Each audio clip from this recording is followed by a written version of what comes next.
Good morning mga kamis Mushroom. Welcome to YouTube channel. Kumusta kayo mga kaamag? For today's video mga kaamag, magde-deliver tayo ng mushroom fruiting bags. At meron na naman po tayong isang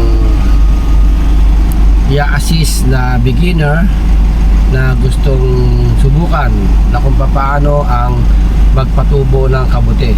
Dito lang po yan sa aming barangay sa Sitio Mandamulag, Pamias, San Miguel, Bulacan. Alright, ayun yung ating mga fruiting bags na kanyang papatubuin mga kaamag. Kaya samahan nyo kami mga kaamag. Let's go! Alright, let's go mga kaamag. Tayo mag-deliver ng mushroom fruiting bag. Siyempre kasama natin yung aking mga bataan. Ayun o.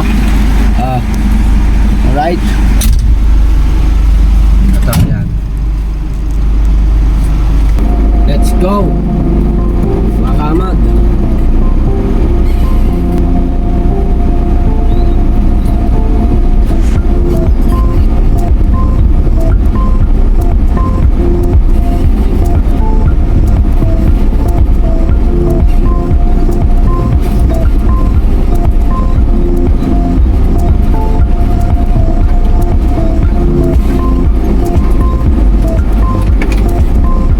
Tuloy-tuloy lang natin mga kaamag yung ating pagkakabuti.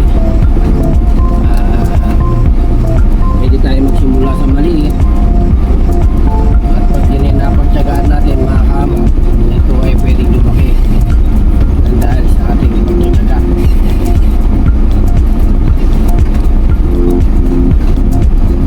At kung meron man po kayong mga questions about mushroom, pwede po kayong mag-message sa aking YouTube channel na Means Mushroom at sa aking Facebook page mga kaamag.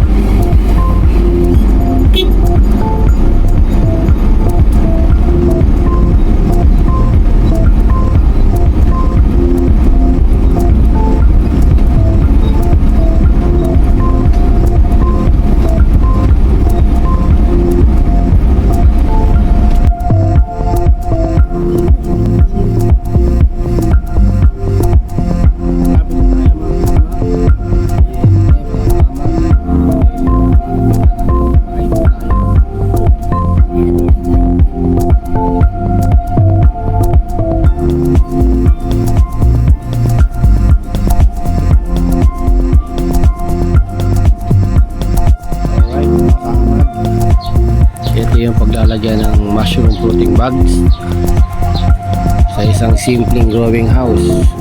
Pwede na tayong makapagsimula ng mushroom business. Ayan, kung meron kayong mga tela na hindi na ginagamit at may mga yero kayo na luma, Ayan, pwede na yan. Makapag-start lang po tayo ng extra income natin ngayong 2024.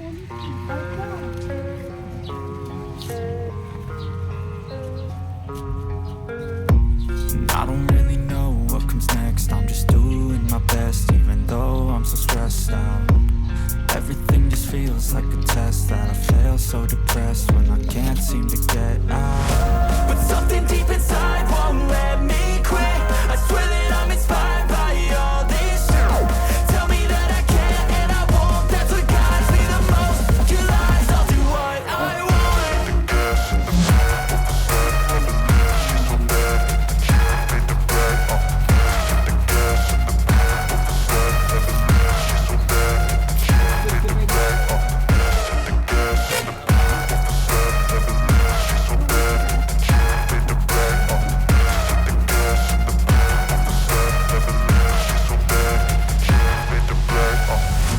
I'm inspired by thirst, I'm inspired by worth. I desire your worst, so you can just hide while I work. I ain't tired, you first. I'll write a second, third verse about the lies you go disperse. You never did shit, I know it hurts. But something deep inside won't let me quit. I swear that I'm inspired by all this shit. Tell me that I can't and I won't. That's what guides me the most. Your lies, I'll do what I want.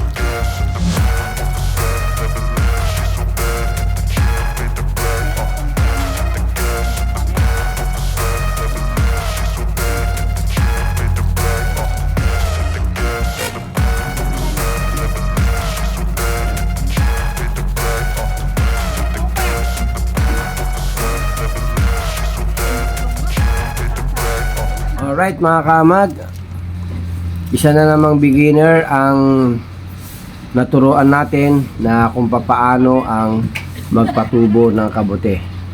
Ito ay in-start niya sa kanyang likod bahay. Meron siyang bakante doon na dating kulungan ng baboy at yon ay nilagyan niya ng mga tela, mga sirang kumot na hindi na ginagamit at maayos pa naman yung bubong. Okay yon. Ang importante sa ating mushroom growing house ay kinakailangan ay huwag siyang masisikatan ng araw, huwag siyang mauulanan. Kaya kinakailangan po ay siya ay may cover. Ito po, ang variety to ay indoor mga kaamag. At ngayon ay aalagaan na natin to sa dilig. Dialagyan na natin siya ng moisture at i-monitor na natin yung mga requirements na kailangan dito sa loob ng growing house. At ano-ano yung mga requirements na yun mga kaamag. Monitor natin ang ating humidity, i-monitor natin ang temperatura at yung oxygen at yung light. Kailangan ay meron tayong konting liwanag sa loob ng ating growing house.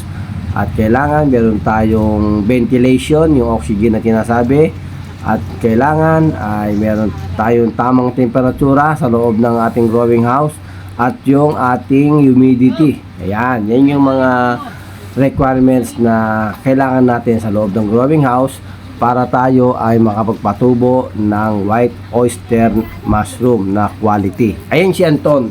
Yan yung talagang alam na ang kondisyon ng mushroom fruiting bags at kung papaano ito mapapatubo ng maayos at aalagaan.